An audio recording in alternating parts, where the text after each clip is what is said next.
Mr. Paley, what's up? So glad to be having this meet with you. We're super excited to get started with our first season of The Deep End. I forgot I had this meeting. Fuck.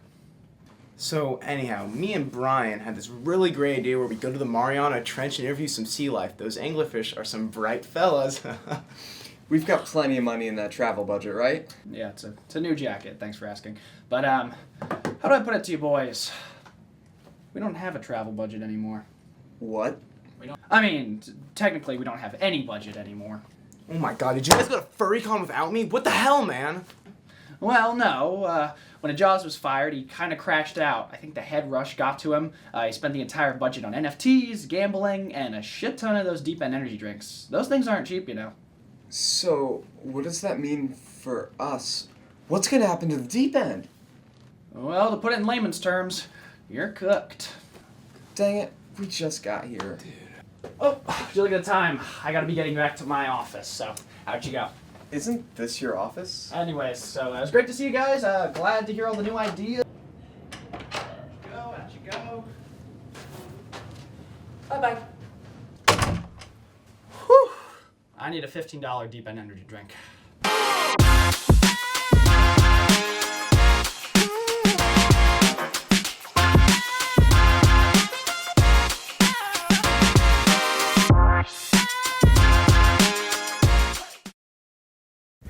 Dang nabbit, that damn Jaws has put us in quite the conundrum. Hunter, we're so cooked. We're gonna crash and we're gonna burn before we even get the chance to take off. We gotta think of something to save the show. We could sell our bodies. Ooh, or maybe I could run in front of a car again? Yeah, that would work. We'd get insurance money. No, no, think about it. That's illegal. No. We could create a shell company off the shore of Costa Rica. We could start a pyramid scheme? I just watched Breaking Bad, and I think that gave me a great idea. What's up, guys? Brought you guys some sweet treats. Cut the shit, asshole. You know what you did. Wow, smooth move, guys. That's actually hilarious. Just leave the goods and go back to that dark hole you crept out of. Well, I can't stay in chit-chat. I got some badass shit to do with Keanu Reeves. Man, that guy is so arrogant. Like I said, though, we're cooked. Wait a minute. Cooked? Sweet treats. We could throw a bake sale. Huzzah! Eureka! Bazinga! No, that's way too much, Hunter. What are we going to do, though? We don't know how to cook. I know just the guy. You know just one guy? Yep. I'm Hunter. And I'm Brian. And we're here with... My name is Christian Oates, Cardinal Cupcakes. So, tell us, Christian, what exactly is Cardinal Cupcakes? I guess, I don't know. It's tough for me to figure out an idea for it in general, but Cardinal Cupcakes is just a name for it. I've went by other names in the past, but I just use it as a way to help people share cupcakes and share positivity through food. Alright, and how did you get started in this cupcake business? I've been eating all my life. Some would clearly be able to tell, but baking is really something that came up more recently, sort of in high school, towards the end of it, because nothing really goes on your senior year of high school.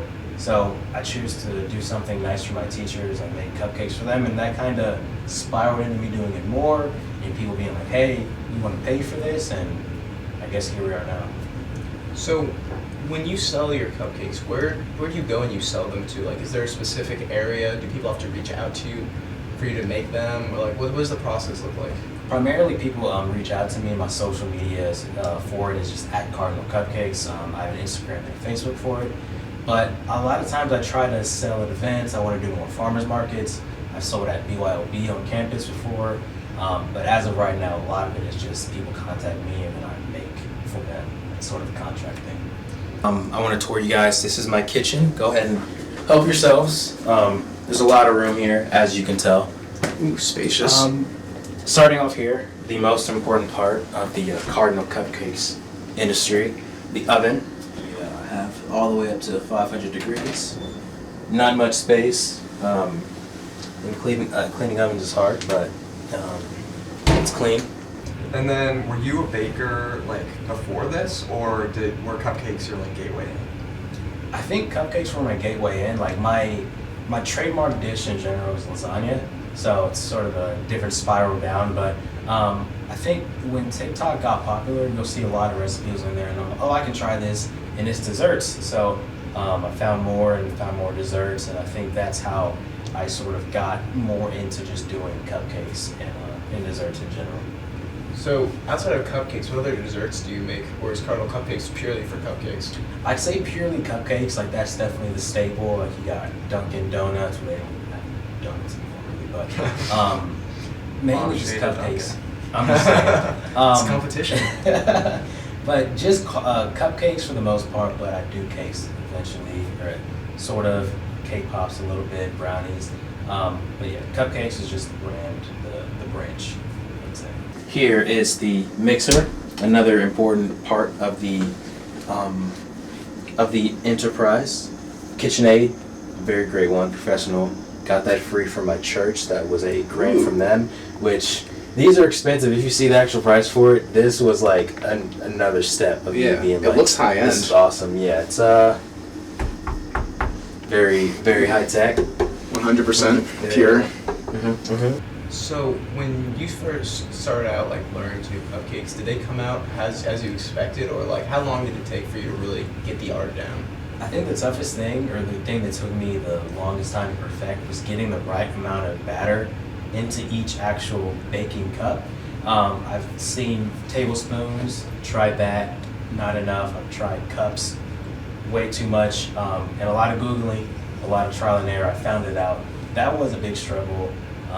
Another big struggle was trying to do everything homemade. That's my big thing right now. Like, I do not want to do any box mixes or anything. I want to do everything as scratch as possible. Sometimes I cheat, admittedly, and I'll do the cupcakes box if I'm really cut up on time, but I always do my icing scratch. That is like the trademark. If you had cupcakes right now, you'd be able to tell, like, the icing is what really sets it apart, I'd say. It tastes different and better, if I do say so myself, than what you buy at Walmart and just like regular store-bought in bakeries. So you would say the icing makes the cupcake? Yes, absolutely. And got a spatula for once we get in there and gotta get the batter off as well. Also, when the cupcakes misbehave. I do have some naughty cupcakes. myself. We'll keep that to ourselves. So what do you say are your classics? Like, what are your iconic trademark meals and cupcakes that you make? So the Oreo as well. The s'mores is another good one. It's chocolate cupcakes, graham cracker crust at the bottom, and marshmallow buttercream frosting. That's another good one. I'd say just anything with whipped cream icing. That's something I started doing this summer, and it's very easy to do. It tastes great. The icing is light but still sweet, but not too sweet. That's another thing I try to do. And also any cream cheese icing like that. Since I don't eat too much of my own cupcakes, I can't say, but quantity-wise, I get a lot of cookies and cream and like just plain vanilla with cream cheese icing. So absolutely. So do you have any employees, or is it just one-man business? If you count my mom, sure. But as of right now and legally, it's just me. Always gotta count mom. Of course, Yeah. she's my roadie. She helps deliver. She helps pick up, and if I'm ever like, she's the advice. So she's the grizzled veteran, I guess you'd say, giving me She's the advice. mentor. Exactly. The student has become a master, and that's what happened with that. That's awesome.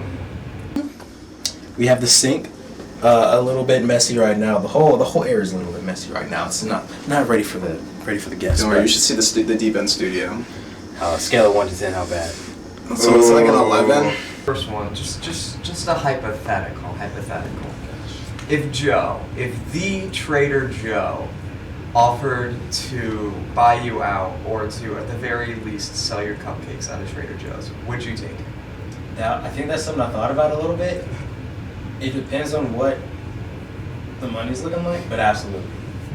As much as I love making cupcakes, if I could get a big payday and like still able to be like, hey, that's me, it's something I did, absolutely. But I'd still love to be involved for sure. Like if it's a collaborative thing, that'd be great. But if the Trader Joseph asked me. We'll be in discussions. So. How much would you sell it for?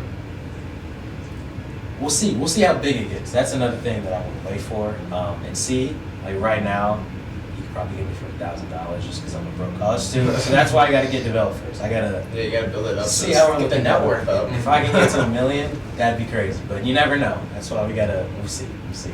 All right, and then my next one on that, what would we have to do to get a Deep End themed cupcake? I'll do anything.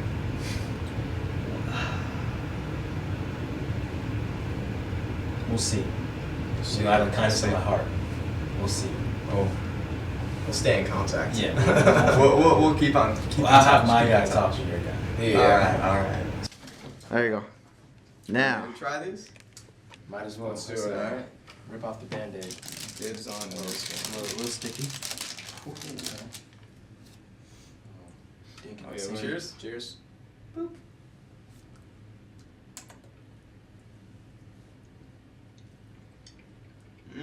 good. Oh, good. Mm-hmm.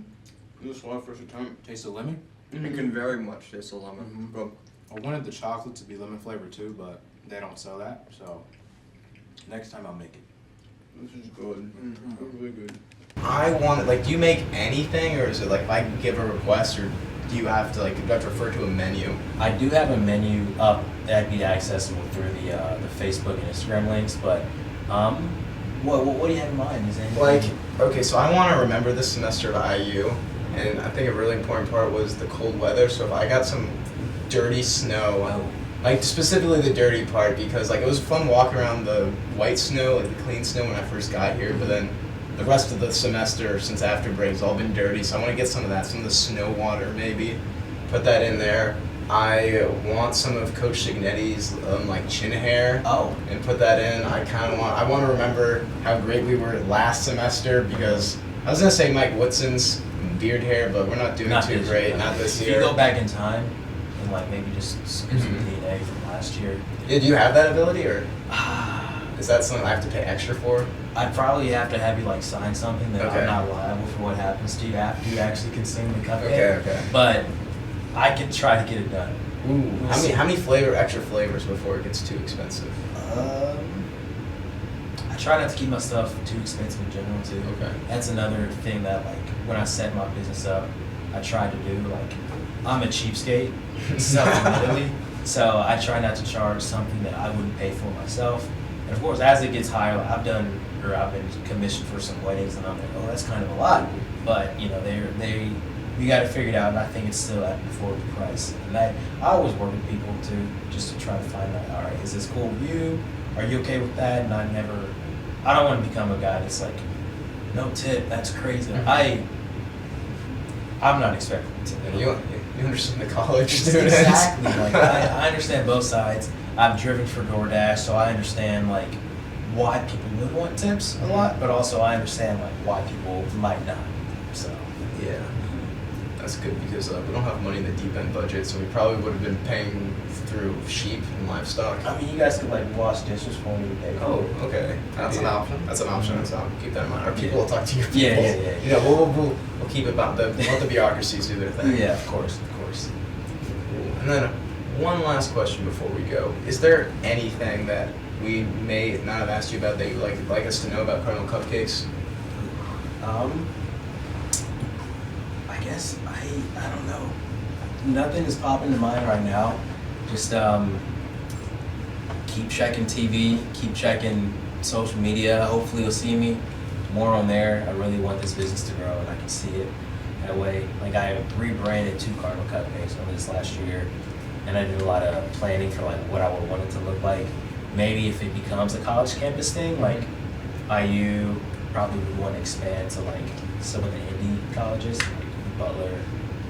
But yeah, we'll see. I'm not, what do they say, shoot for the moon, aim for the stars? Or am I I thought it was shoot for the stars, aim for the moon. Something like that. I'm aiming high. I know. Yeah, I'm aiming I know. I know Yeah. what you. We get the spirit of it. Exactly. So I don't want to put a cap on what I think this could do or where it could go, but just taking it day by day. That's not like an athlete. Hey, but man, the cupcake athlete, Mhm. cupcake runner. Here we go. He'll be the good of cupcakes. Yeah, I like that. Well, also, I think that's everything for I think us. we're good. But yeah, nice meeting you and have this conversation. If the deep end goes under, we'll know who to go to next Yeah, for for work. sure. I got you guys. And make sure to follow Cardinal Cupcakes on Facebook and Instagram.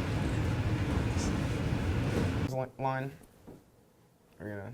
Or where? Follow that. All right. Yeah, we can start here. Go make a call. All right, cool. All right. Camera's rolling. Yep. And action. Whatever. I'm gonna go make the call.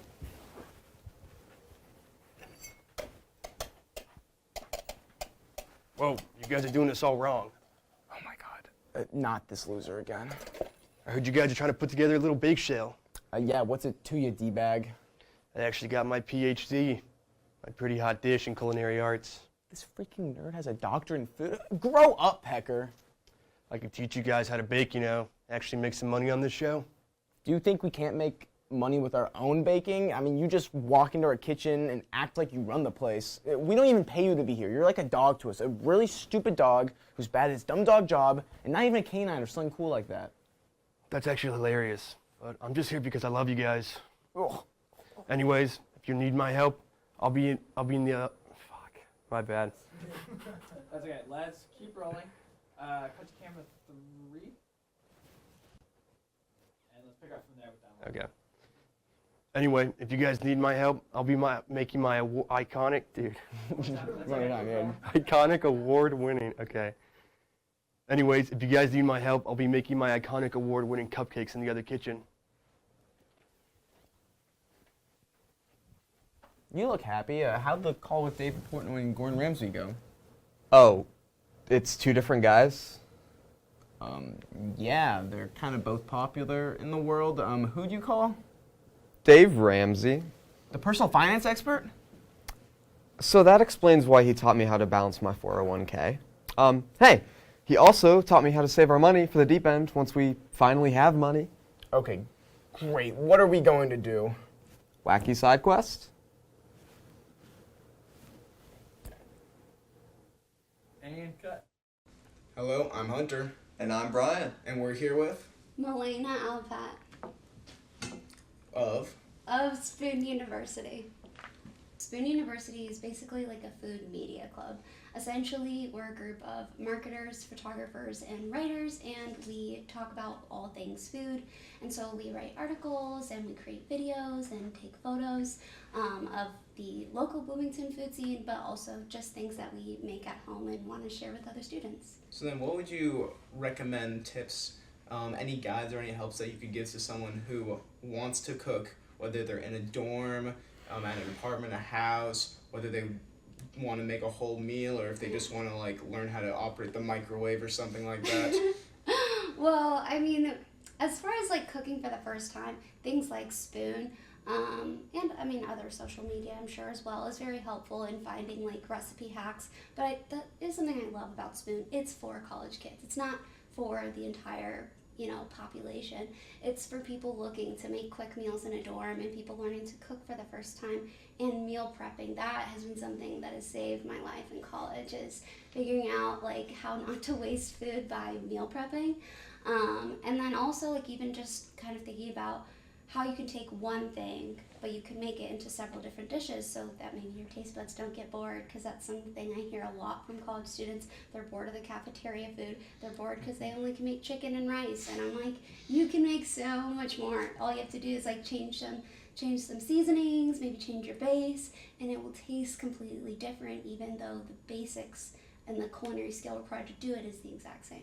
Our members don't pay for any of the food that we eat. It is all donated because Bloomington community helps out other Bloomington communities. So I think if you ask people, if you had again passionate team of people who want to bake food, you could find a way to do it even with a pretty tight budget. How much prior knowledge is required if someone wants to join Spoon at IU? So definitely no prior knowledge needed. When I started out, I loved food, but that does not mean I can cook. I was just really good at eating. So yeah, like you don't have to know anything coming in. Our meetings, they're very geared towards learning. I really like clubs that you don't just sit and learn in a classroom and then you don't get experience, but we still want to teach you those skills. So we spend some of our time in meetings teaching you the basics. And then you have that chance to practice throughout the club during those meetings. What would you guys ultimately say is the best Bloomington restaurant? Okay, so I would say my members in general, based on the visits we've done, really enjoyed Poindexter. Poindexter is a coffee place, but it actually has like amazing food, which is why they wanted us to come there, because people don't always know that they have food, that it's better than your average like cafe baked goods. It's really, really good. So we went there last semester, and that was definitely a favorite. Although personally, since I've been here, I'm a senior now, so I've been here for a while. My favorite restaurant in Bloomington is probably C3, which is a little out of the college vibe of Bloomington. So you have to drive a little bit, but it's really nice. They have amazing cocktails. Definitely good for like a fancy night. Because a lot of our food-related content talks about the fun side of food and the trends and what's really good, or what you can cook in your college dorm. We also don't want to ignore the part about like food insecurity, which is a huge problem around the world and still in Bloomington. So one of the biggest things that we do is volunteer at local food pantries and community kitchen, so that we can kind of give back and understand that even though like food is great and everybody like bonds over it, that there's still lots of people that don't have access to it. So if you're not sure where you would fit in this Spoon community, if you love food, if you're passionate about people, then you probably have a place in our club. Say, hypothetically, there are some people who had a budget, like show on the verge of being canceled, low level of budget. Where would they go to get food? They want to save some of that cash. Best place to go. Best budget, yeah. Best budget place. I definitely have an affinity to Goodfellas. I don't know if everyone would consider that like the cheapest pizza. Pizza X obviously is way cheaper, but Goodfellas pizza, it's like the closest that you can get to New York slice, I think, in Bloomington, Indiana. Classic. I'll agree with the Goodfellas. Yeah, it's very good. We need to get some pizza to sell them. Yeah. Maybe that's the business we go into. Yeah. Where would someone go to like find more information or to sign up if they wanted to start coming to these meetings? So just visit our Instagram and check out what we post and check out what restaurants we visit. If nothing else, it'll help you figure out where to go eat when your friends are hungry for something outside of the college dorm food. Well, all those interviews were great and all, but we still don't have anything to sell. Heard you guys need a hand. I'll bake some cupcakes for you to sell. I still don't understand what that guy does here. Those do look pretty good, though. Should we try some first? Try the product before we sell it? Go for it. All right. Dude, those cupcakes were fire. Dude, those cupcakes were the bomb. Dude, those cupcakes were fire. Dude, those cupcakes were the bomb. Dude, those cupcakes were fire. Dude, I think there was something in those cupcakes. Hello, bros? I think I actually brought the wrong batch, but I did manage to sell the rest of the people around the building. I'm hulking out. So I think we should be good on cash until next episode. Stay fresh, cheese bags. Thanks for watching The Deep End. Be sure to like and subscribe to Indiana University Student Television for more student-produced content. And be sure to check out the Deep End playlist for more interviews, sketches, and more. Do it, or I'll break into your car.